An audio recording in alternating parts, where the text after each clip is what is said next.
Morning, and thank you very much for joining us. I am Iori Folani. Hope we meet you well.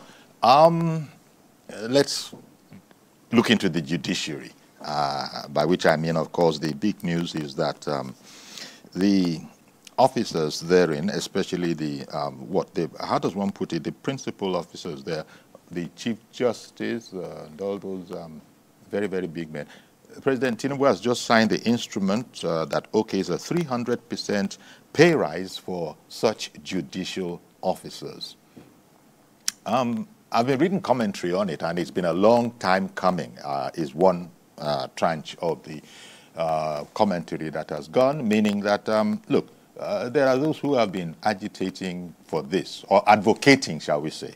There are those who have been advocating that, look, these high judicial officers do need to have a wage that is commensurate with their responsibilities and those of their colleagues around the world. Well, certainly those who have a very, very, very useful viewpoints on this will be members of the fold. And in that connection, we have two senior lawyers here. Let me introduce Fred Nzeako. He's a public affairs analyst as well. Good morning to you, Fred. Thank you. Good morning. And then also Libras Oshoma. Mr. Oshoma is as well a political affairs analyst. Thank you very, very much for coming on, both Fred and Libras. Let me start with you. I was saying in there that it's been a long time coming. That is to say, people had been advocating this. It wasn't for some reason possible until President Tinubu now signs the instrument that says and okays a 300% pay rise. First of all, give me your viewpoint. Well, when the report came that 300% pay rise has been approved by and signed by President Tinubu, two major questions sprang out immediately. When you talk of judicial officers, the public will begin to ask, who are the judicial officers? Okay. Because in the court system, you have those who sit on the bench, the magistrates and the judges, and then the other ancillary staff that also make for the smooth working of the judicial system. You see the court registrar, the court clerks, and the rest of them. And then are these also called judicial officers? We want to make this clarification for our dear viewers. Okay. That, so that because a lot of them will very easily think that judicial officers also include that clerk that works in the court. Judicial officers are essentially those who sit on the bench. But those other ones who are the court officials, the registrars, the court clerks, and those of them, the ones that belong to Judiciary Staff Union of Nigeria that you call JUSUN, that has been going on strike for a very long time, advocating and agitating for autonomy for the judiciary, and then increase in their pay and the betterment of their conditions of service. Now, it is important to ask this question. Who are the beneficiaries of this 300% pay rise?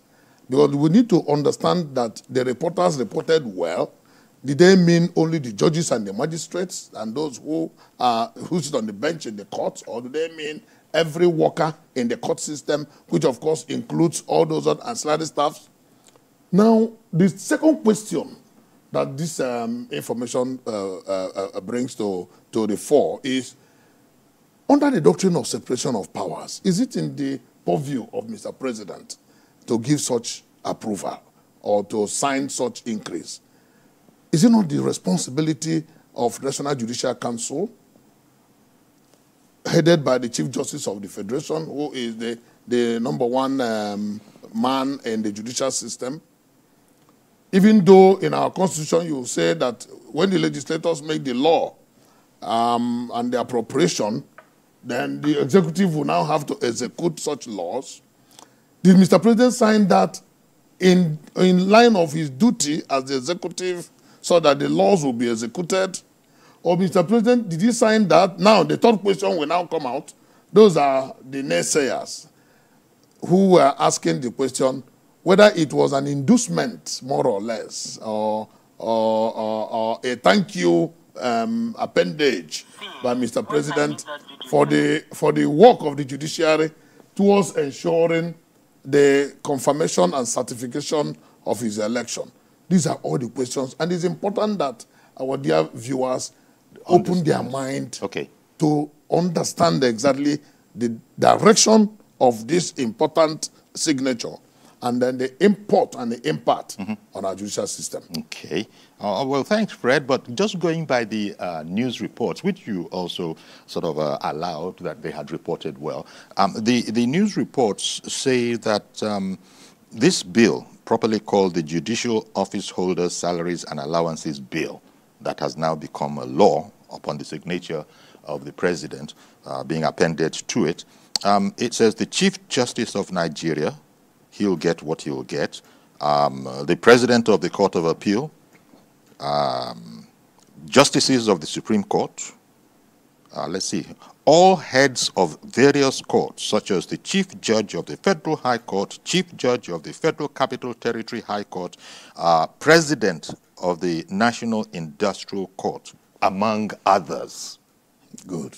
Among others. So at this stage, let me pass it, as it were, to Libros for your interpretation.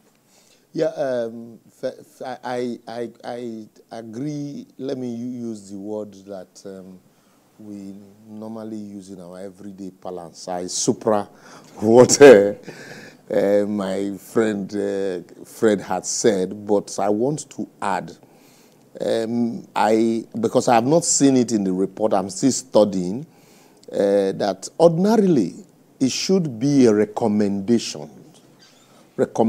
from the National Judicial Council to Mr. President that he will subsequently approve.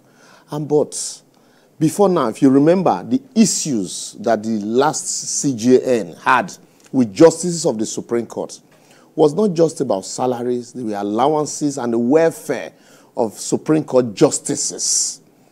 And that some of them even, complained about the working conditions. Here, we think when we just buy cars for judges, and that's enough. And then I laugh when I also see governors.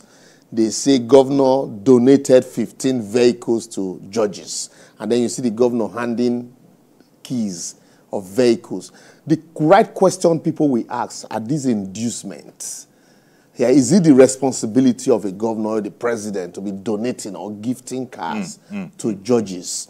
Won't that amount to an inducement? If you have a case against such governor, against such government, before those judges, will they be fair and unbiased, considering the fact that this is a government that is gifting them, allowances? And so we need to properly position this. And then, mind you, people that have been agitating for autonomy for judges and increase in welfare and salary, they are not captured in all of this.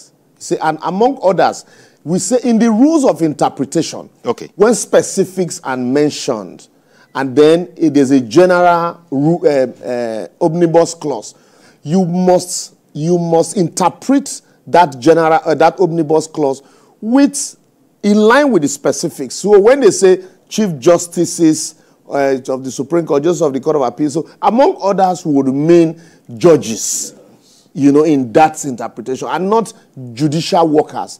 Because judicial workers are civil servants, who are posted to work in the judiciary.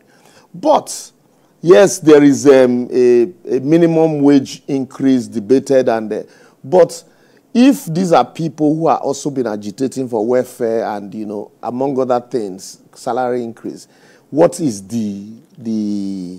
theirs in all of this increase for judicial workers, and then for judicial workers. And then secondly, another issue is in the judicial members of the judiciary cannot function effectively without these people. And so that is why anytime JUSON is on strike, judges' courts don't open. Courts don't open because judges cannot, they can't act as clerks. They can't be the one to open the courts for you. Even lawyers can't do that. And then amongst this, you have registrars. You have lawyers who are registrars in court, who some of them even have the, occupy or maintain the ranks of magistrate, even if not higher. So we need to also consider what happens to this. While it is good to increase salaries and welfare of judges, and also, it is also good to create an enabling environment for them to function. There are some states you will go to, you see the courtroom, you will ask yourself if, you know, you can wear a wig and gown inside a suit, on a suit, to function in such an environment, considering the kind of climate that we operate in. There are some states you get to, you see judges, you know, ride Okada to court to go sit. Mm-hmm. So it becomes very easy to even induce or influence, you know, people under such atmosphere. Well, that sounds like the subject matter of a cartoon. No, seriously. To see a judge on his way. I am telling you, there are vehicles who broke down on their way to court. But in some states. This will not be, I mean, as our people say, monkey by grade. There is all sorts of grades right up to the Chief Justice. Yes. And not everybody will be captured in this instrument that the president has signed. In looking at the judiciary, it shouldn't be like the president is gifting them, you know, salary increment. No. Okay. Otherwise, some persons will see it as inducement or a way of saying thank you for whatever favor. Well, so it should be that the NJC will sit down, look at the entire gamut of the challenges, make in conjunction, in collaboration with stakeholders in the system, and then make recommendations. And these recommendations can subsequently be debated and, you know, approved. Well, but this idea of we give, you know, increment here, give increment here, give increment here, it doesn't all go well for the system. Well, it's